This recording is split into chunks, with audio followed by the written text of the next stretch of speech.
Bonjour et bienvenue sur Métro Boulot Finito, le podcast qui change les codes du travail et qui veut en finir avec la routine métro boulot dodo. Dans ce podcast dédié au travail, on parlera efficacité, relations au travail, bien-être, mais aussi vision du travail de demain. Je m'appelle Marline et je vous aide à booster votre efficacité sans vous épuiser. J'espère que vous êtes en forme parce que c'est parti pour un nouvel épisode.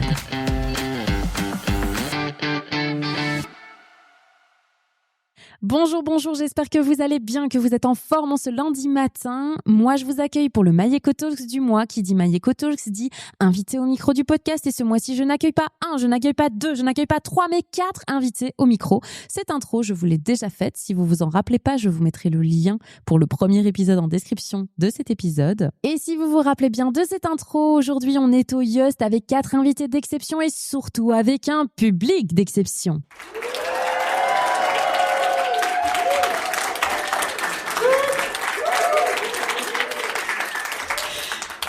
Un public toujours au taquet, on adore. Alors cet événement, il a été organisé dans le cadre des side events du Venture Lab. Le Venture Lab, c'est un incubateur de projets pour jeunes entrepreneurs, jeunes diplômés. Donc si vous êtes jeune, que vous avez envie de lancer votre projet, n'hésitez pas à les contacter. Et c'est ce qui nous réunit aujourd'hui puisque tous les 5, on a été incubés au Venture Lab pour un projet qui s'est transformé pour certains en entreprise et pour d'autres qui a été simplement arrêté. Pour ne pas refaire les présentations complètes pour ce deuxième épisode enregistré aujourd'hui en live, je vais vous proposer à chacun de vous présenter en un mot, un seul. J'accueille aujourd'hui au micro Pauline Michel de chez Stratégique. Pauline, est-ce que tu peux te présenter en un mot ? Ok, alors mon mot, c'est plusieurs mots en un. En un mot, on a dit. Non, c'est un seul mot, c'est hyper active, mais il veut dire tellement de choses, et ça veut dire aussi que je pourrais parler plus longtemps pour me présenter, mais je pense que c'est ce qui me décrit le plus, faire beaucoup de choses, parler beaucoup. Si je devais dire un seul mot, ce serait celui-là. Hyper active. Ok, deuxième intervenant, Maxime Deuze de chez Deuze. Bonjour Maxime. Bonjour à tous. En un mot. Passionné. Super, passionné. Ah, tu vois, Pauline, c'était en un mot, tu vois, c'était plus facile en un mot. Notre troisième intervenant, c'est Jean-Baptiste Jacquemin de chez Mesurmen. Bonjour à tous. Alors, je vais faire aussi un mot, éclaireur. Oh, éclaireur, on aime beaucoup. Et notre dernier invité, c'est Sébastien Remacle de chez TrustUp. Bonjour Sébastien. Bonjour à tous. Ton mot, ce serait quoi ? Je dirais exigeant. On me le dit tous les jours, je suis pas trop d'accord, mais on me le dit tous les jours. Et donc je suis obligé de le dire. Donc c'est ça, tu t'es dit à un moment donné, bon ok, tout le monde me le dit. Ça fera plaisir aux équipes. Voilà, c'est ça. Quand ils écouteront les équipes de Sébastien et TrustUp, petite dédicace à vous quand vous écouterez l'épisode. Il a dit qu'il était exigeant, yes. Alors aujourd'hui, on va parler ensemble de nouvelles méthodes de travail et d'un petit peu tous ces enjeux qu'on constate aujourd'hui avec toutes les évolutions qu'on connaît dans le monde du travail. Première question que j'avais envie de vous poser, et celle-là, elle s'adresse à tout le monde. Aujourd'hui, on voit qu'il y a 4 générations qui se côtoient au travail. On a les baby-boomers, on a les X, les Y et les Z. Pour nos auditeurs d'ailleurs, si vous voulez un petit peu la description de ces différentes générations, j'ai fait un épisode sur le sujet, je vous le mettrai aussi en description de cet épisode-ci, comme ça vous pourrez vous renseigner. Ces 4 générations-là, c'est la première fois en fait qu'on a 4 générations au travail. Avant, c'était 3 générations, mais ici, avec ces 2000 qui arrivent sur le monde du travail, on est confronté à 4 générations qui en fait ont vécu des réalités qui sont complètement différentes, qui n'ont pas grandi dans le même contexte socio-économique, politique, social, environnemental, et donc qui ont parfois des enjeux ou des attentes qui sont différentes. Et la question que j'avais, c'est comment on fait pour concilier ces 4 générations au travail ? De notre côté, j'ai pas vraiment d'avis sur la question parce que chez nous, l'âge moyen est peut-être de 26 ou 27 ans. Donc on n'a pas vraiment de collègues vieux, le plus vieux à 34 ans, le plus jeune à 23 ans ou 22 ans peut-être. Au final, ça reste quand même majoritairement des personnes de la même génération. Donc c'est sûrement un problème auquel on va être confronté plus tard, mais probablement avec des générations futures qu'on ne connaît pas encore, avec des lettres qu'on devra peut-être encore trouver dans l'alphabet. Mais bon, nous, on est plutôt épargnés par ce problème. Sébastien ? Nous, c'est un peu différent. On a quand même des âges qui sont fort distincts dans l'équipe. Je crois que la personne la plus âgée, je vais pas dire vieux, je vais dire la personne la plus âgée à 56, je pense. La plus jeune doit avoir 24, 25 ans. Mais par contre, moi, ce que je constate, en fait, c'est que les particularités des générations, en fait, elles sont pas forcément liées à une génération, elles sont plutôt liées à un moment dans lequel on est actuellement. Nous, on n'a pas plus de problèmes avec des jeunes qu'avec des moins jeunes. En fait, je trouve que c'est assez lissé au final. Donc, c'est assez difficile en fait de pouvoir argumenter sur tiens quelles sont les différenciations en fait entre ces différentes générations, parce que je trouve que c'est plutôt lié à une conjoncture, c'est plutôt lié au moment dans lequel on est, et j'ai l'impression qu'aujourd'hui les personnes plus âgées prennent des caractéristiques de personnes plus jeunes, et inversement. Enfin, en tout cas, c'est le ressenti qu'on a de notre côté. On a eu des surprises complètement dingues avec des personnes âgées qui étaient pas, enfin plus âgées, qui étaient pas du tout impliquées pour la boîte, et des jeunes de 25 ans qui étaient hyper impliqués pour la boîte, alors qu'on sait que la génération des baby boomers sont des gens beaucoup plus carriéristes, sont des gens qui s'impliquent beaucoup plus dans la famille et de leur entreprise, en fait, dans les deux. Hein, et nous, de notre côté, on n'a vraiment pas ressenti ça. Et est-ce que tu vois des difficultés à se comprendre entre un collaborateur qui a 22 ans et un collaborateur qui en a 53, justement? Honnêtement, non, pas vraiment. Ça dépend vraiment pas. En tout cas, c'est ce qu'on constate nous. Hein. C'est peut-être pas du tout la même réalité dans d'autres boîtes, mais c'est pas en rapport avec l'âge de la personne. C'est plutôt en rapport avec ses valeurs. C'est plutôt en rapport avec son histoire. Et encore une fois, on a eu des jeunes super motivés, des moins jeunes absolument pas motivés. On a eu des jeunes qui bossaient pas du tout et qui en fait voulaient avoir tout pour rien et voulaient avoir une belle voiture de société, un gros salaire, des beaux avantages sociaux, des belles commissions en faisant le moins possible. Mais on a aussi eu des gens de 50 ans qui avaient exactement la même mentalité. Et donc voilà, ouais, comment ça se passe, ce qu'on constate en tout cas chez nous. Nous, les milléniaux, on a un peu le cul entre deux chaises à ce niveau-là. Pauline. Désolée pour le terme, mais dans le sens où, à la fois, je pense qu'on reproduit beaucoup de choses qui viennent plus de la génération baby-boomer, notamment se donner parfois corps et âme, ne pas regarder autant, partir pas spécialement à l'heure, rester plus s'il le faut, etc. C'est des choses qu'on va continuer et parfois perpétuer. Mais d'un autre côté, il y a cette remise en question du monde du travail, comme tu le dis, qui est plus liée à la conjoncture qu'à la génération, où tout le monde se pose ces questions, peu importe la génération. Et donc, on est dans cette remise en question de nous-mêmes et on ne sait pas parfois comment se situer. Chez nous, c'est marrant parce qu'on a eu exactement les deux cas par rapport à la Gen Z, entre guillemets, on a eu les deux. Donc, on a eu un Gen Z peut-être un peu plus cliché qui, pour lui, voulait décentraliser le travail de sa vie. Pour lui, travailler, c'était pas essentiel dans le sens où il voulait pas s'épanouir par son travail. L'épanouissement venait d'autres choses. Et sur ça, je le rejoins quand même assez. Ça voulait pas dire qu'il voulait pas travailler. Au contraire, quand il était investi, il était là, mais c'était pas sa seule source d'épanouissement. Il avait aussi cette notion d'avantage qui était peut-être un petit peu plus marquée. Et à l'inverse, on a eu un autre Gen Z ils ont exactement le même âge, qui lui veut bosser à fond. Tout le temps. S'il pouvait, il serait là tout le temps, en fait, finalement. Et qui répond aux messages le week-end, etc. Enfin, voilà. C'est quelqu'un qui, pour le coup, ne répond pas aux stéréotypes du Gen Z. Donc, je te rejoins à 100% là-dessus sur le fait que, il y a pas, je pense, un modèle dans lequel toutes les générations vont se conformer, mais c'est plus une question d'une part de personnalité, de valeur. Maintenant, c'est vrai qu'on en fait des blagues, on rigolait avec ça. C'est oh là là, t'as vu le Gen Z qui demande quand est-ce qu'il aura sa voiture de société. C'est des blagues qu'on a déjà fait parce qu'on sait que le cliché existe évidemment. Ouais. Mais par contre, je pense vraiment qu'il y a une évolution de la mentalité des gens. Sébastien. Aujourd'hui, pratiquement tout le monde, il reste des exceptions, mais pratiquement tout le monde a envie d'avoir un bon équilibre entre vie privée et travail. Qu'il ait 25 ans ou qu'il ait 55 ans, je pense que les gens vraiment aspirent à ça parce qu'ils ont été confrontés il y a eu des crises économiques, il y a eu plein de choses, en fait, il y a eu une conjoncture avec ce qui se passe aujourd'hui au niveau partout dans le monde, en fait, avec des guerres, etc. Et en fait, les gens sont recentrés sur ce qui était vraiment important pour eux. Mais encore une fois, je pense pas que c'est une question de génération, c'est vraiment une question de la conjoncture dans laquelle on vit. Après, par Jean-Baptiste. expérience, peut-être, j'accompagne beaucoup d'entreprises sur des sujets d'accompagnement au changement, alors de tout type. Ça peut être des PME avec une centaine de personnes à des très, très gros groupes comme des Netflix, des Amazon. Je pense que du coup, peut-être, Sébastien, tu as fait un excellent bon recrutement. Parce que du coup, tu as des personnes qui se ressemblent et qui vont dans une même direction. Ce que je vois aussi beaucoup dans d'autres entreprises, finalement, c'est qu'il y a quand même des grosses différences entre ces générations. Et je pense que finalement, c'est pas une question vraiment de génération derrière, c'est plutôt une question de sens. Je pense que la question est vraiment là. Et je pense qu'aussi aujourd'hui, on a plus les moyens, les nouvelles générations, je vais dire, de pouvoir se poser cette question-là parce que potentiellement, nos grands-parents ou nos arrières n'avaient pas nécessairement cette question de sens parce que le sens pour eux, c'était potentiellement les besoins primaire.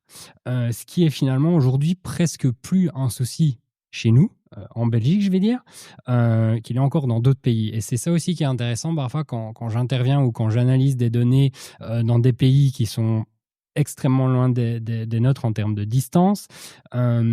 On va voir des choses très différentes où finalement on a des générations baby-boomers aujourd'hui qui vont se comporter d'une certaine façon de manière plus globale chez nous, vont se comporter finalement assez proches de générations plus Gen Z ou un peu plus vieilles dans d'autres pays. Et donc je pense qu'il y a aussi cette loi, je vais dire, d'où on est, qui intervient énormément. Après, c'est clairement un combat, je vais dire, où moi je m'y retrouve très fortement parce que j'ai, comme on le disait, un peu ces valeurs très très fortes des baby-boomers avec l'engagement.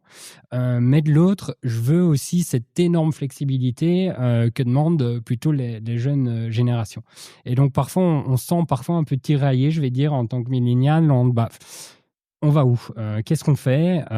Et je pense aussi, ce qui est important, c'est qu'on ne doit pas choisir les deux. C'est qu'il y a un équilibre qui peut être existant entre ces deux-là. On a fait le tour. Vous avez dit tout ce que vous vouliez. Moi, je voulais revenir sur ce que tu disais, Séba, avec ce changement. Est-ce que on a souvent dit, pour plein d'évolutions, que le Covid avait été un moment charnière. Est-ce que on a eu plutôt la poudre aux yeux avec l'illusion d'un changement, avec cette période de Covid qui a donné l'envie de changer et que finalement on retourne à nos vieilles habitudes, ou est-ce que en fait on voit que ça a quand même amené des changements? C'est quoi votre vision par rapport à ça? Moi, je pense que ça a amené certains changements long terme. Par contre, Sébastien. dans la globalité, on revient quand même à quelque chose d'avant Covid, je pense. Parce que c'est un modèle qui fonctionnait, qui arrangeait autant les entreprises que les collaborateurs. Je pense à partir du moment où la culture d'entreprise était bonne aussi. Hein, il faut remettre dans ce contexte-là. C'est là que la culture est vraiment importante. Mais je pense que il y a des choses bien qui ont émergé du Covid et il y a des choses moins bien et qui fonctionnent pas en fait et qui ne donnent pas satisfaction aux entreprises. Je pense que d'ailleurs il y a pas mal de boîtes qui reviennent, de grosses boîtes qui reviennent en arrière, notamment des boîtes tech aux US et compagnie, parce qu'en fait c'est un modèle qui fonctionne malheureusement pas sur du long terme. Pauline? Pendant le Covid, on a tous été bien obligés de trouver une solution pour travailler de chez soi. Et je pense que dans certains cas, ça a pu montrer à des gens un peu récalcitrants qu'en fait, c'était possible. Peut-être pas d'en faire une généralité, mais c'était possible 1 à 2 jours par semaine de faire du télétravail sans que ça impacte largement l'entreprise. Et je pense qu'il y avait des écosystèmes où il fallait le vivre pour le croire et pour l'implémenter. Et maintenant, il n'est pas question spécialement de faire que du télétravail et du full remote, mais on en parlera, je pense, de ça. Mais en tout cas, d'implémenter un peu de télétravail pour les gens récalcitrants qui pensaient que c'était impossible. Là, le Covid a permis de leur montrer qu'en fait, le monde tourne toujours quand on est chez soi. Ouais, c'est vrai. Par rapport au télétravail, toi, Jean-Baptiste, justement, t'accompagnes en fait ces grosses boîtes, Amazon, Netflix. On a vu les gros titres dans les journaux. Amazon fait un retour en arrière, plus de télétravail, etc. Toi, t'es au cœur avec eux. Est-ce que tu peux un peu nous expliquer ce qu'il en est derrière les titres des journaux? Oui, tout à fait. Alors, j'ai pas envie d'être d'accord avec toi cette fois-ci. Il faut qu'on pimente un peu les choses. Mais je pense que le Covid a changé quelque chose de très profond, qui a fait une bascule entre, je pense, à l'organisation et aujourd'hui, je pense à l'individu. Je m'explique. Avant, je vais dire, on était très axé sur finalement, je travaille pour une organisation et je me dévoue pour elle à 100%. Aujourd'hui, on est beaucoup plus regardant sur qu'est-ce que ça m'apporte moi-même tout seul, sans regarder finalement l'organisation et le collectif. Et c'est quelque chose qui a très très fort changé. Et donc effectivement, ces grosses boîtes que j'accompagne dans toutes ces réflexions finalement de retour du bureau, de pas retour au bureau, il y a un peu tout ce questionnement finalement. Et alors, derrière ces gros titres, parce que ces géants sont extrêmement bons dans la com, et imaginez-vous derrière le titre, c'est pas du tout ce qui se passe en interne. Mais donc, en fait, la direction qui est donnée là, c'est que finalement, on a des équipes qui étaient très, très collectives ou organisationnelles avant et aujourd'hui sont très individuelles. Et donc, en fait, ces impositions potentielles de revenir au bureau à 100% sont pas nécessairement comme on le voit et on le lit beaucoup, des envies de performer plus ou de retrouver cette performance, mais plutôt sont des envies de restructurer la boîte assez facilement. Parce que finalement, comme on pense qu'à soi-même, quand j'ai quitté mon domicile qui se trouve à Bruxelles et je suis parti à 2 heures de chez moi dans la Pampa où je suis bien mieux, finalement, qu'on me demande de revenir tous les jours, imaginez bien que je vais pas revenir, je vais démissionner, et c'est très confortable pour la société et la boîte dans ce cas-là. Donc il y a des sociétés effectivement, et le contexte économique actuel est quand même compliqué pour la plupart, et donc du coup effectivement c'est des campagnes finalement un peu déguisées de licenciement. Pour d'autres, elles ont pris finalement l'autre axe où on se dit full remote, allez-y. Derrière, on va pas se cacher. Les coûts, c'est vachement intéressant. Quand on regarde finalement dans le bilan d'une entreprise, ce qui coûte le plus cher, c'est les salaires. Par contre, les gens, on en a besoin. Les bâtiments, si on les supprime tous, qu'est-ce que ça donne ? Ça peut vite diminuer. Et donc, il y a aussi toute cette réflexion économique qui est clairement derrière, plus que la réflexion réelle qui pourrait être liée finalement au bien-être des collaborateurs. Qui d'autre veut nous parler du télétravail chez lui ou alors, je vais poser la question différemment. Maxime, pour ou contre le télétravail ? Je suis contre. Alors, on en fait depuis avant le Covid. On a un premier employé qu'on a engagé. On l'a engagé sous 3 jours de télétravail. Ça se passe bien. Ça s'est toujours bien passé avec lui, mais globalement, je trouve que le télétravail pose des problèmes, et surtout le télétravail à 100%, mais même le télétravail à 1 jour ou 2 jours. Bon, 1 jour, ça passe, et on le fait d'ailleurs. Tous les employés chez Dose ont 1 jour de télétravail par semaine. Mais c'est compliqué, parce que quand on veut faire une réunion, il y a toujours bien qui est pas là. Pour la culture, c'est quand même vachement plus contraignant que quand tout le monde est ensemble. Donc moi, je suis plutôt contre. Mais bon, on accepte quand même encore le télétravail chez Dose. En moyenne, c'est entre 1 et 2 jours par semaine. Parce que oui, même si techniquement, je pourrais être le seul avec mon frère à décider, on essaye quand même d'écouter nos collègues, c'est important. Et pour eux, en tout cas pour une partie d'entre eux, c'est important, le télétravail. Donc on a décidé de continuer à proposer ça, même après le Covid, et quand la plupart des entreprises faisaient peut-être souvent marche arrière. Mais globalement, je suis plutôt contre. Et tu penses que c'est une question de la culture d'entreprise n'a pas été travaillée pour accueillir le télétravail, et donc c'est compliqué pour ça, ou c'est juste le télétravail en tant que tel qui... Moi, je pense que faire une entreprise comme la nôtre, ou n'importe quelle entreprise en fait en croissance importante, c'est difficile, et il faut tous être ensemble, se serrer les coudes et avancer tous ensemble. Et quand il y a des collègues qui sont pas là, c'est compliqué de véhiculer certains messages et de pouvoir tous aller dans la même direction ensemble. Et c'est surtout ça le problème. Dans une entreprise peut-être plus établie, c'est peut-être moins un problème. Mais en tout cas, je vois bien que chez nous, c'est quelque chose qui, d'une certaine manière, peut nous handicaper. Alors évidemment, le collègue qui habite à 1 heure de route du bureau, il a 2, peut-être des fois 3 jours de télétravail. Mais bon, c'est pas du tout l'idéal, et je vois bien que ça ne marche pas aussi bien que ça devrait. Je pense que Sébastien. on parlait du full remote, pour lequel je suis totalement contre. Mais je pense que certaines boîtes qui ont dès le départ en fait basé leur culture sur du full remote, ça peut très bien fonctionner. On a un concurrent direct en fait, ils sont 120 je pense en France, ils sont 100% en full remote, et ça fonctionne très très bien. Mais par contre, toute leur culture, tous leurs process internes sont basés sur ce full remote. Pour une boîte comme la nôtre, pré-Covid, qui n'a pas basé toute sa culture là-dessus, c'est pour moi impossible de passer en full remote. Et après, il y a aussi 2 aspects. Il y a le premier, je pense que ça dépend des départements et des rôles de chacun dans l'équipe. Chez nous, par exemple, chez TrustUp, les développeurs, ils ont 3 jours de télétravail, et le reste de l'équipe tout le monde a 1 jour. Certains, quand ils viennent d'un peu plus loin, ont parfois droit à 2 jours. C'est globalement la règle de la boîte. Pour des développeurs, c'est pas grave qu'ils soient pas là, parce que en fait, ce qu'ils font est très pragmatique, je vais pas dire mesurable, parce qu'on aime pas être dans le micromanagement, c'est pas le but, mais en tout cas c'est très concret en fait ce qu'ils font. Donc on sait facilement voir en fait l'impact qu'ils ont sur la création de valeur en fait qu'ils apportent à la boîte. On sait très facilement le voir. Par contre, t'as d'autres équipes où on sait moins apprécier cette création de valeur, et aussi c'est des équipes qui ont besoin d'avoir une communication qui est transversale avec d'autres départements. Et là, c'est beaucoup plus compliqué quand on a des gens qui sont 3 jours en filet. Moi, nous, pendant le Covid, on a vu une baisse de productivité, une baisse d'implication aussi dans l'entreprise, encore une fois, parce que notre culture, je pense, n'est simplement pas celle-là. Et donc, pour nous, c'est pas quelque chose qu'on a déployé. Et ce qu'on a remarqué aussi, c'est souvent les gens qui nous demandent plus de jours de télétravail, en qui, en fait, on a le moins confiance, et les gens qui ne demandent pas, en qui on a le plus confiance. Et donc, ça, cette réflexion, ce constat, en fait, il nous conforte pas beaucoup, en fait, dans l'idée de se dire, bon, en fait, on généralise le télétravail 3 jours par semaine à tout le monde. Parce que ça a été un gros sujet sur la table il y a encore pas si longtemps, de dire qu'est-ce qu'on fait? Il y en a qui poussent, il y en a qui poussent pas. Alors, on a analysé de la donnée aussi. On s'est dit, tiens, est-ce que les gens, quand ils sont chez eux le vendredi, ils sont plus productifs ou non? Et en fait, la réponse, elle est non, ils sont pas, en tout cas, dans notre cas, et encore une fois, c'est probablement lié à notre culture, où on laisse beaucoup de liberté chez nous. Donc, en fait, on n'est pas dans le micromanagement. C'est juste quand ça va pas, alors là, on analyse de la data. Et là, typiquement, on a vu que le vendredi, la baisse de productivité, surtout quand il fait beau, elle est vraiment très forte, en fait. Et alors, on pourrait décider de complètement réadapter cette culture, complètement tout changer, mais quand tu es déjà 65 dans la boîte, et que surtout, c'est pas dans les valeurs fondamentales du management et de moi-même, en fait, c'est assez compliqué. Et je seconde entièrement Sébastien, dans le sens où nous, c'est plus ou moins la même chose, c'est les data qui nous peuvent dire que c'était une mauvaise idée. Maxime. Et pas mon opinion personnelle, parce qu'au départ, avant le Covid, on faisait du télétravail, on proposait déjà ça.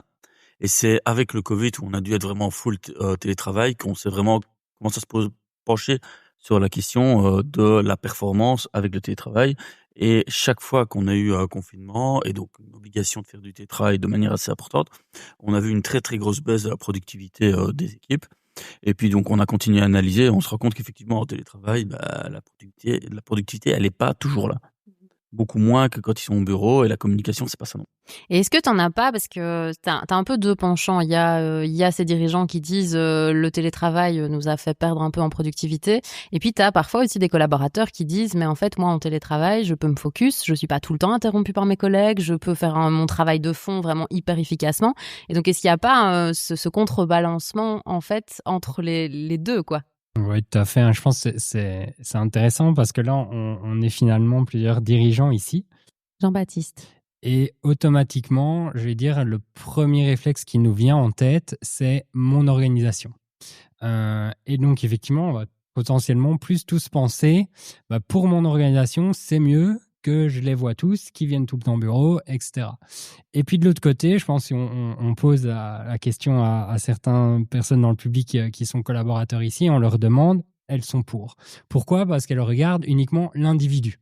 Et donc, elles, qu'est-ce que ça leur apporte à elles ? Et donc, effectivement, moi, ça m'apporte finalement de ne pas faire le trajet, de pouvoir mettre ma lessive quand je veux, de pouvoir finir un peu plus tôt le vendredi quand il fait beau, et tout cet aspect personnel. Et donc, je pense que le challenge, on en a déjà discuté qui est effectivement la phase de l'entreprise, des entreprises qui croient très, très, très vite.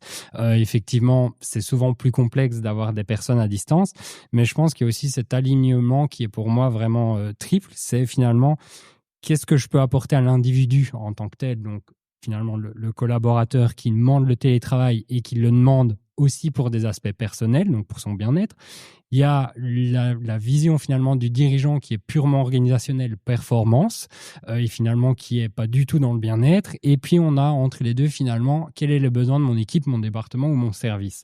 Et quand je dois être là pour lui, pour finalement pouvoir aussi être performant, mais aussi créer cette culture d'entreprise qui est aussi finalement un lien de bien-être par rapport à l'organisation et à l'individu. En fait, une grosse partie de ça est liée à la conscience professionnelle. Sébastien.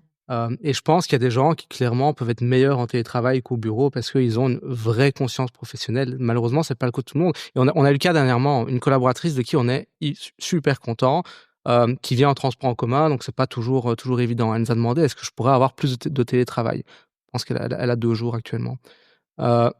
Et en fait, on s'est vraiment posé la question, qu'est-ce qu'on fait ? Parce que moi, je veux bien lui donner 5 jours, enfin peut-être pas 5, parce qu'on a quand même envie de voir les gens. Je veux bien lui donner 4 jours de télétravail. Je m'en fiche parce qu'en fait, j'ai totale confiance en elle. Je sais qu'elle a une conscience professionnelle et qu'elle bossera et en fait, qu'elle apportera, qu'elle créera de la valeur pour l'entreprise.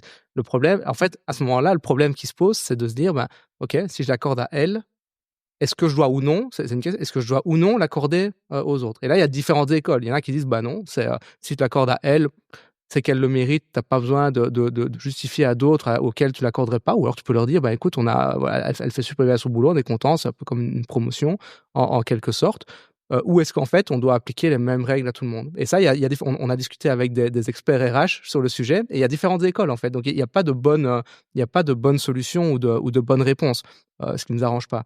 Parce que du coup, c'est pas facile. Du coup, on est indécis sur la décision qu'on va prendre, en fait, parce que clairement... ça ne tenait qu'à moi, elle peut avoir 4 jours, sans problème. totalement confiance en elle. Par contre, qu'est-ce que ça va avoir comme impact sur les autres collaborateurs? Et en fait, tu as dit le mot que j'attendais de pouvoir placer depuis tout à l'heure, la confiance. Pauline. Pour moi, c'est vraiment ça l'enjeu, c'est est-ce qu'on fait confiance suffisamment à ses employés pour se dire, OK, ils sont chez eux, ils se gèrent, et j'ai confiance en leur capacité de gestion, de peut-être parfois à des moments de la journée être moins productifs, mais rattraper ça d'une autre manière et gérer leur temps d'une manière complètement différente que quand ils sont au bureau. Moi, je sais que là, du coup, je représente la team employée sur ce podcast, et je sais que quand on me donne full confiance, je suis beaucoup plus performante. Parce qu'on me laisse en fait me gérer à ma manière, et si à nouveau je dois rattraper quelque chose, je le fais comme je l'entends. Au final, mon travail est fait, mais comme tu le dis, je crois que ça dépend beaucoup d'une conscience professionnelle qui est importante d'avoir. Ouais, l'expérience nous a démontré que c'était pas le cas de tout le monde, Non, malheureusement. tout à fait, je parle de mon cas personnel. Maintenant, à nouveau, pour parler plus de comment je le vis, moi je sais que je n'aime pas télétravailler. Pas parce que je n'aime pas être chez moi, mais parce que je préfère l'ambiance collective et cette émulation en fait que je retrouve quand je suis au bureau. Mais j'aime pas non plus être au bureau seule. Donc moi, c'est une question de connexion avec les gens en fait. C'est super marrant parce qu'en fait, on a remarqué ça justement dernièrement. Sébastien. La majorité des gens en fait justement à qui on ferait confiance, en fait, ils ont envie d'être au bureau. C'est ça qui est assez dingue. On se dit, il y a l'exemple, le contre-exemple que je viens de donner juste avant de cette personne, mais c'est une question de transport en commun. Pratico-pratique. C'est une question pratique. Je suis sûr qu'il n'y aurait pas ces déplacements qui sont longs. En fait, elle voudrait venir tous les jours au bureau. Et donc, c'est assez marrant, justement, le contraste des gens qui ont totalement confiance. On se dit, c'est à eux qu'on pourrait donner des travails, mais ils n'en veulent pas, en fait. Ils veulent venir au bureau. Ouais, je pense finalement, pour reprendre un peu ta question, je pense qu'on est d'accord tous sur une chose. Jean-Baptiste. C'est que le pour ou contre, c'est plus nécessairement la question, c'est plutôt le comment on l'articule. Et là, effectivement, il y a autant de modèles qu'il y a de boîtes. Ouais, c'est ça en fait, hein. C'est comme tu le disais aussi Sébastien, ça fonctionne dans certaines boîtes, ça fonctionne pas forcément dans d'autres, et chacun a besoin d'avoir son propre modèle, et ce qui est important, c'est d'aller écouter les besoins des collaborateurs et de faire...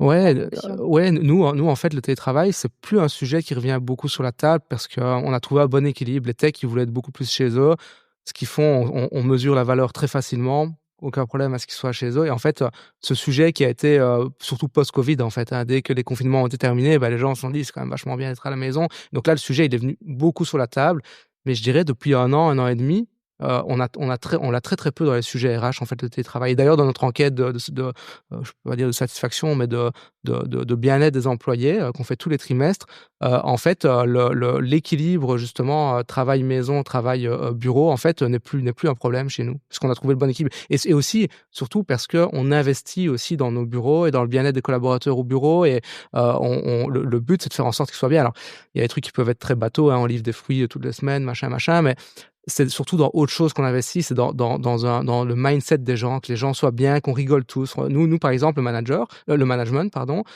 pendant tout un moment, on a été dans un bureau séparé du reste des équipes. Il y a plusieurs bureaux, mais surtout un grand open space.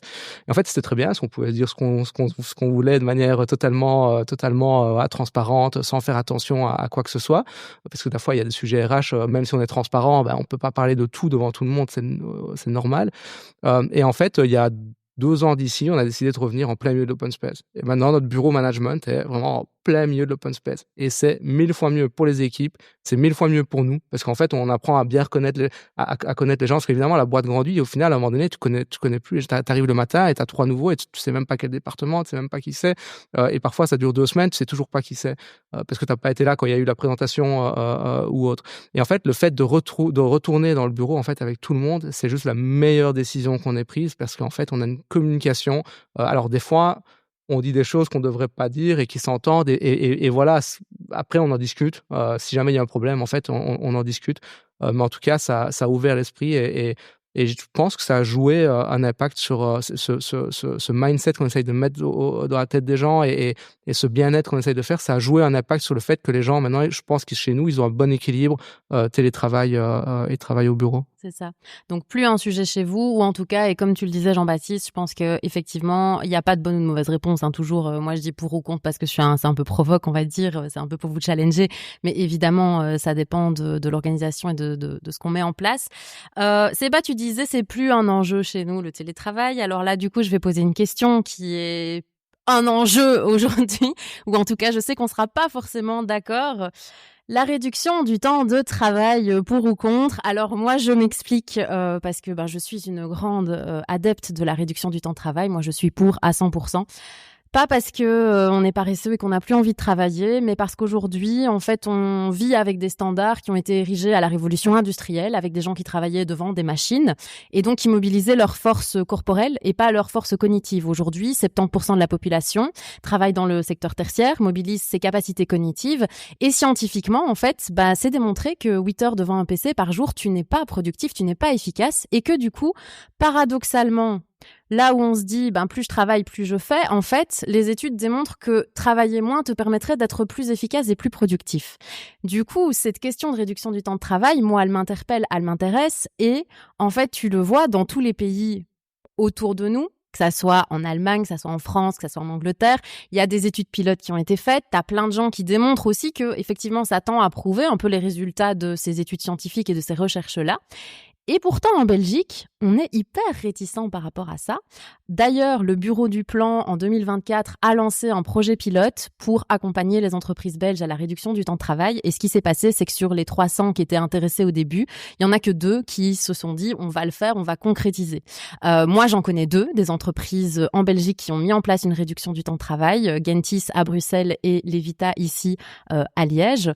Et à part ces 2-là, j'en connais pas beaucoup et c'est en fait un sujet qui fait très très peur aux entreprises. Alors, petite précision, quand je dis réduction du temps de travail, c'est pas faire 10 heures de travail en 4 jours. C'est réduire les 38 heures semaine et les faire passer à un 35 heures ou un 32 heures semaine. Ça, c'est un sujet qu'on a mis sur la table et en même temps qui fait très très peur en Belgique. Pourquoi ça fait peur à la Belgique ? Pourquoi on est contre à ce point-là ? Pourquoi on a aussi peur de se pencher sur ça alors que quelque part, il y a peut-être des arguments très sensés derrière aussi. Et ça, c'est la question que j'avais à vous poser aujourd'hui. Je crois qu'on a connecté le salaire avec le nombre d'heures qu'on va fournir par semaine et que dans notre esprit, on paye les gens pour leur disponibilité sur le nombre d'heures qu'ils sont censés prester par semaine. Si on déconnecte ça et qu'on connecte plutôt le salaire aux résultats et aux tâches accomplies et aux missions terminées sur cette même semaine, alors moi, c'est peut-être ma vision, mais j'ai envie de dire, si tu le fais en 2 heures de moins que tes collègues ou en 10 heures de moins, c'est top, super, quoi. Maintenant, nous, on l'a évoqué, le fait de faire une réduction de temps de travail, mais c'était plutôt le fait de se dire, on a un jour de moins et on répercute les heures sur les autres jours, et donc on n'est pas dans ce dont tu parlais par rapport aux capacités cognitives. On l'a pas encore testé, mais on demande à voir, je pense, parce que moi, à nouveau, ce que je défends, c'est quand on donne de l'autonomie aux gens, parfois ils se dépassent et ils sont encore meilleurs que ce qu'on peut penser. Et je sais que un peu de pression, oh tiens, il faut que je termine pour tel moment et j'ai tel timing pour le faire. Parfois, finalement, c'est pas plus mal plutôt que de l'étaler sur des heures et parfois de perdre son temps, quoi. Ouais. Vaste sujet, Maxime. Oui, alors moi, a priori, je dirais que je suis plutôt pour autant que tous les pays du monde décident de diminuer leur temps de travail. Je pense qu'en Belgique, on a le coût de la main-d'œuvre qui est déjà considérablement élevé par rapport à un bon nombre de pays, même par rapport à la France, par rapport à l'Allemagne, par rapport à pas mal d'autres pays autour de nous, et que du coup, c'est compliqué de rester compétitif si on diminue considérablement le nombre d'heures, et le fait qu'on ne sait pas être productif sur 38 ou 40 heures, honnêtement, je suis pas tout à fait d'accord. Je pense qu'il y a beaucoup de gens qui savent très bien être performance sur cette période-là, pour autant qu'on aime bien faire son métier. Évidemment, celui qui n'aime pas faire son métier, c'est beaucoup plus compliqué. Mais chez deux, je vois que globalement, la productivité est assez bonne sur une journée de travail normale. Et du coup, moi, je pense que c'est tout à fait OK de travailler 38 heures semaine. C'est pas tant que ça. Évidemment, si on pouvait en faire 32, pourquoi pas, ce serait pas plus mal, mais on va avoir un problème de compétitivité. Et ça, je pense que si jamais tout le monde se met pas d'accord, ça n'arrivera pas. Je voulais juste dire qu'on peut adorer son métier et quand même être super fatigué.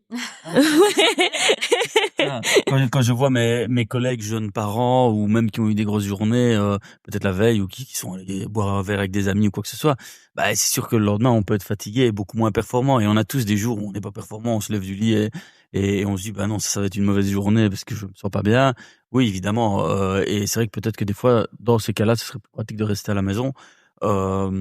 Mais bon, je pense que... Je veux juste dire que c'est pas qu'une question de passion, parce que si on pense que passion égale productivité, je ne compte pas mes heures, je sur-travaille, on amène à quelque chose d'un peu toxique, je pense, qui peut mener à des épuisements, etc. Donc, la passion veut pas dire travailler trop nécessairement. Non, mais ce que tu disais, c'était le fait que on peut très bien travailler 38 voire 40 heures semaine si on aime ce qu'on fait. Et je pense que je suis d'accord avec toi, ça te drive évidemment, mais que parfois, il y a une limite entre ce qu'on aime et ce qu'on est prêt à donner, et que c'est pas parce qu'on a besoin de moins qu'on n'aime pas ce qu'on fait. Non, c'est certain. Après, on revient au point de Jean-Baptiste. Je pense qu'on est une génération de privilégiés avec des grands-parents qui ont travaillé dur, des parents qui ont travaillé un peu moins dur. Et nous, pour la majorité d'entre nous, il y a certainement des malheureux, mais on est né le cul dans le beurre et on a la vie beaucoup trop facile par rapport à plein d'autres pays dans le monde. Il suffit de voyager un petit peu pour se rendre compte de ça. Et donc, on se dit, 38 heures, c'est dur. Et 38 heures, c'est pas nécessairement si dur que ça. Et je pense que c'est tout à fait acceptable. Maintenant, si on pouvait le diminuer parce que la productivité dans la société augmente et que du coup tout le monde joue le jeu et qu'on peut se le permettre, pourquoi pas.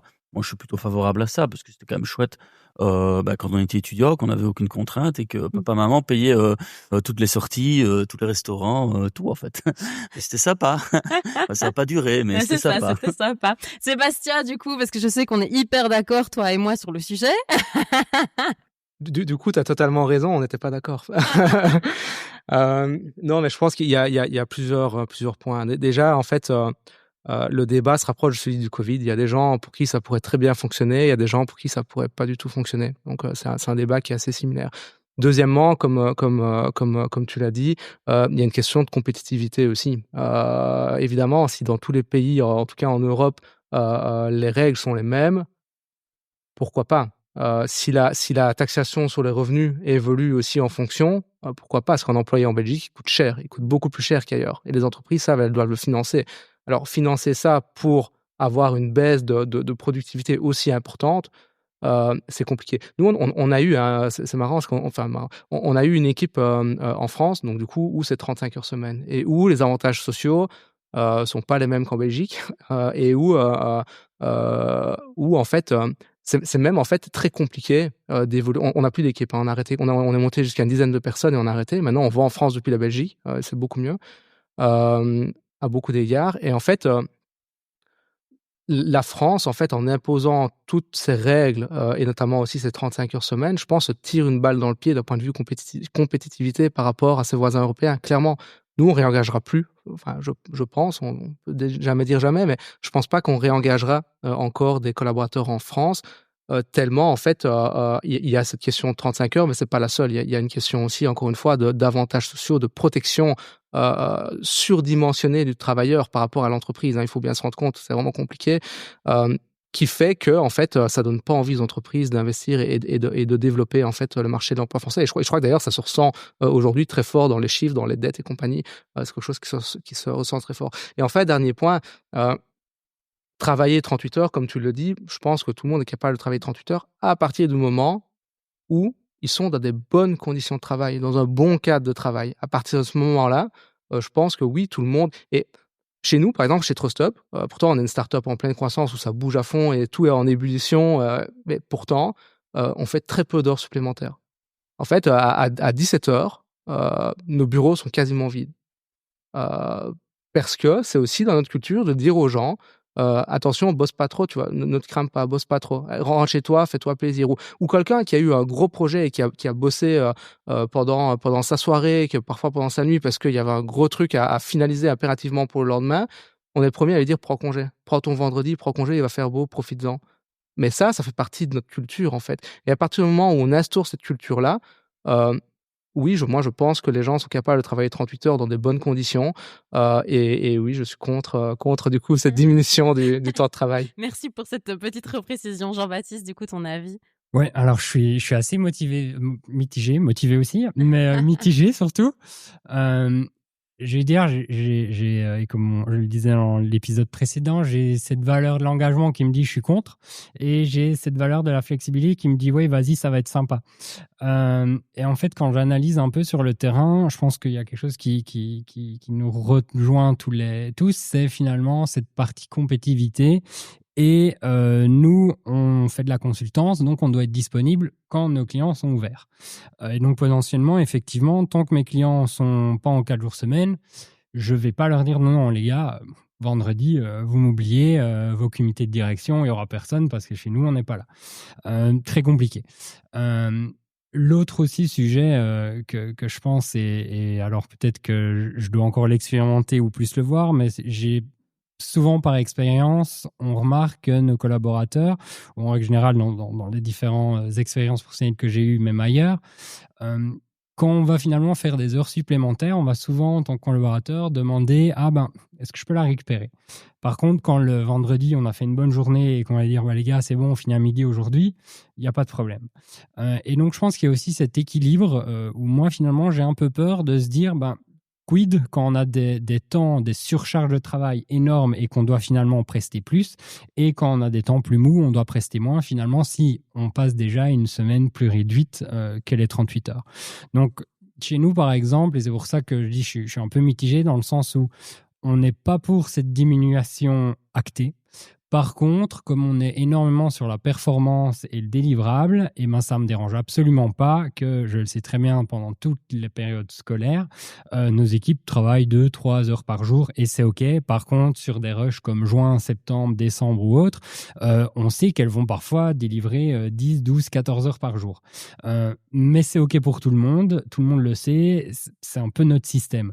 Donc, je veux dire, on n'est pas nécessairement très fixé sur ces 38 heures et on a des collaborateurs et beaucoup en France où c'est vachement plus compliqué, effectivement. Alors, pas de par les collaborateurs, mais plutôt de par la législation. Après, ce qu'on a aussi de complexe, comme on jongle finalement avec des 35 heures dans certains pays, des 30 dans d'autres, des 38, c'est que finalement, on a des équipes qui travaillent ensemble, qui localisent un même territoire, qui ont potentiellement le même salaire, mais il y en a un qui preste 30, l'autre 38. Et là, ça commence parfois à être un peu compliqué et on voit parfois des dérives de celui, effectivement, qui est censé en prester 38, qui va diminuer, non pas parce qu'il y a moins de travail, mais parce qu'il considère que, oui, j'ai mon collègue qui en fait moins, je vois pas pourquoi moi j'en ferais moins. Donc, voilà, aujourd'hui, je suis un peu mitigé sur vraiment l'actage de cette façon-là. Après, tu peux lui dire qu'il peut déménager aussi. Sébastien. Nous, on a pas ce problème-là, mais par exemple, en Flandre, les employés gagnent mieux leur vie parce que le coût de la vie est plus cher en Flandre. Et donc, des fois, on a déjà eu la réflexion, tiens, pourquoi lui, à position égale, il gagne mieux sa vie que moi? Écoute, achète une maison en Flandre et va travailler en Flandre, en fait. C'est juste que tout ce qui tourne autour, en fait, n'est pas la même chose. Enfin, le contexte n'est pas le même, tout simplement. Et donc, c'est exactement la même chose pour ton collaborateur qui se plaint de travailler 38 au lieu de... Des discussions qu'on a déjà eues. J'en doute pas. Cette difficulté de justement arriver à faire un petit peu de l'individuel, mais dans un collectif. Tout un enjeu. Bon, là, je vois qu'on a un peu débordé au niveau du temps, donc on va un peu clôturer. Mais effectivement, c'est arriver à... Je pense le plus gros enjeu aujourd'hui, c'est d'arriver à mettre l'individu au sein d'un collectif et de à la fois comprendre et écouter le besoin individuel, mais tout en écoutant aussi et en prenant conscience du besoin collectif qu'il y a. La dernière question pour clôturer cet épisode, en un mot, vous me faites vraiment ça en un mot cette fois-ci. Pour vous, c'est quoi le travail de demain en un mot? Pas tous en même temps. Flexibilité, Okay. je pense, et du coup je m'arrête là. J'espère que vous appréciez cette réponse incomplète. Alors, je pense que le travail de demain sera sensiblement le même qu'aujourd'hui. Je ne saurais pas le faire en un mot, moi. J'ai bon réfléchir. Je pense que le travail de demain, on va pouvoir en fait limiter les tâches à faible valeur ajoutée pour les gens, grâce notamment à l'intelligence artificielle, et recentrer les gens sur des choses qui créent beaucoup plus de valeur et qui sont beaucoup plus sensées pour elles. Jean-Baptiste. Et là, je sèche aussi sur un mot, mais je dirais peut-être balancier. Ok. Et je vous laisse avec ça. Ouais, et tu te laisses avec ça. Écoute, Jean-Baptiste, merci beaucoup de nous avoir laissé avec ça. Merci à tous les 4 pour cet épisode. On clôture peut-être par une petite question. Bon, pour les auditeurs, je suis désolée, celui-là, il sera un petit peu plus long que d'habitude, mais c'est pas grave, vous allez l'apprécier parce qu'ils ont dit des trucs hyper intéressants. Donc, est-ce qu'on a dans le public une question pour nos intervenants? Ouais, Virginie, on peut l'applaudir?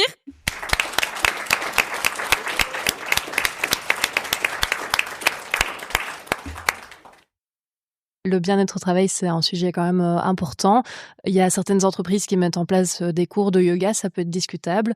Je ne vais pas vous demander votre avis sur les cours de yoga, mais vous, peut-être en un mot ou deux, le bien-être au travail, comment vous essayez en tout cas de le garantir chez vous? Merci Virginie, on peut l'applaudir à nouveau.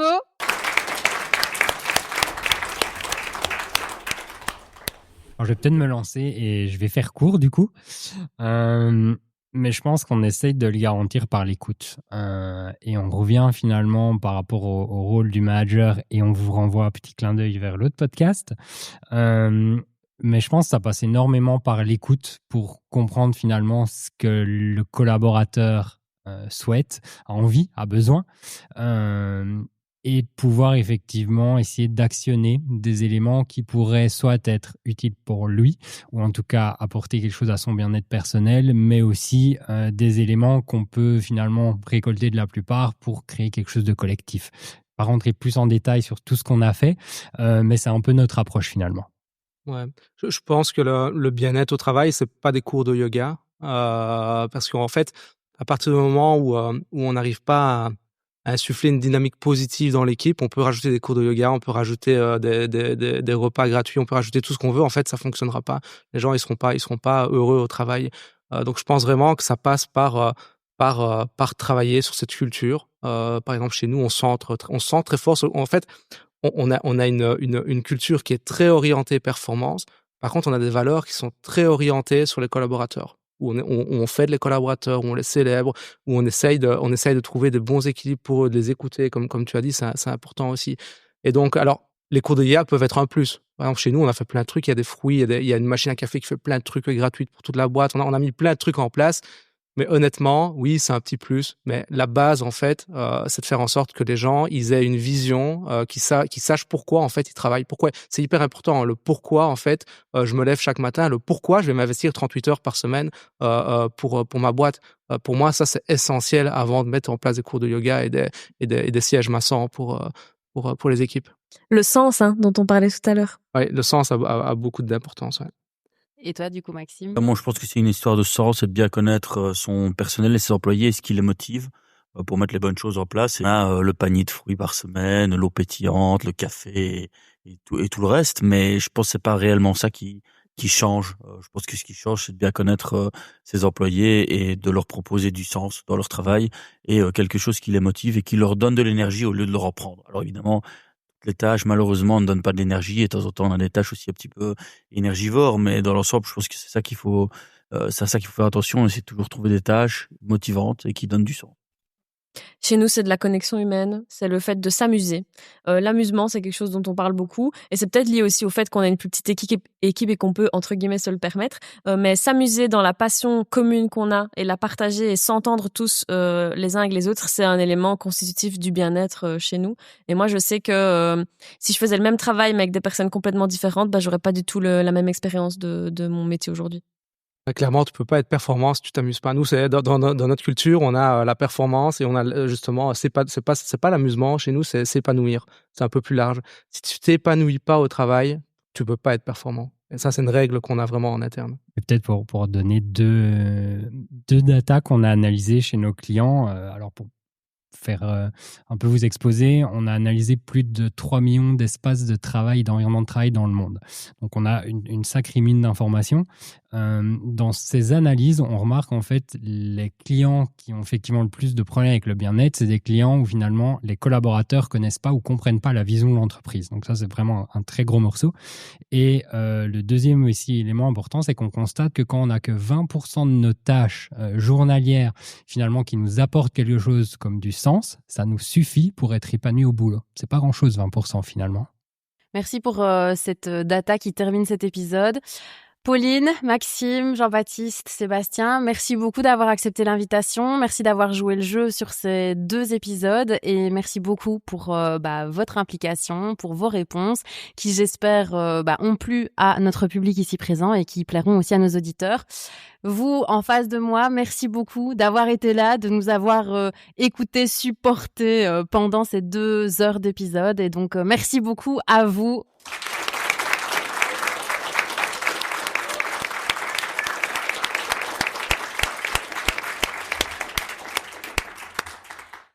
Et puis pour tous nos auditeurs, j'espère que cet épisode vous a plu. Si vous n'avez pas encore entendu le premier épisode avec mes 4 invités, n'oubliez pas d'aller l'écouter.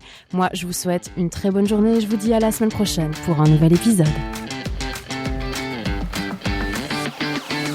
Nous voilà à la fin de cet épisode. Déjà, merci d'être resté jusqu'au bout. Si cet épisode vous a plu, n'hésitez pas à laisser une note, un commentaire sur votre plateforme d'écoute ou un petit partage sur les réseaux. Ça fait toujours plaisir et ça aide à faire connaître le podcast.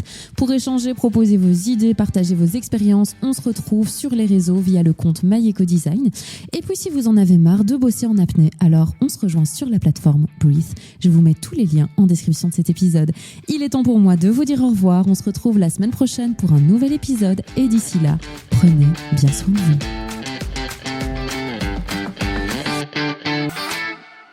T'es toujours là ? Écoute, moi aussi, j'espère que cet épisode t'a plu. N'hésite pas à me dire en commentaire ou sur les réseaux ce que tu en as pensé. En tout cas, les 4 invités, moi j'ai adoré échanger avec eux et surtout avec le public aussi. Et quelque part, réécouter cet épisode, ça m'a fait revivre aussi l'événement en live et c'était hyper chouette à revivre. La semaine prochaine, on se retrouve pour une mini-série de l'été. Je t'ai prévu une petite série de 4 épisodes qui s'appelle Summer Break où on va parler de justement des vacances et de comment bien vivre ses vacances durant cette période estivale. Donc on se retrouve la semaine prochaine pour le tout premier épisode de cette mini-série.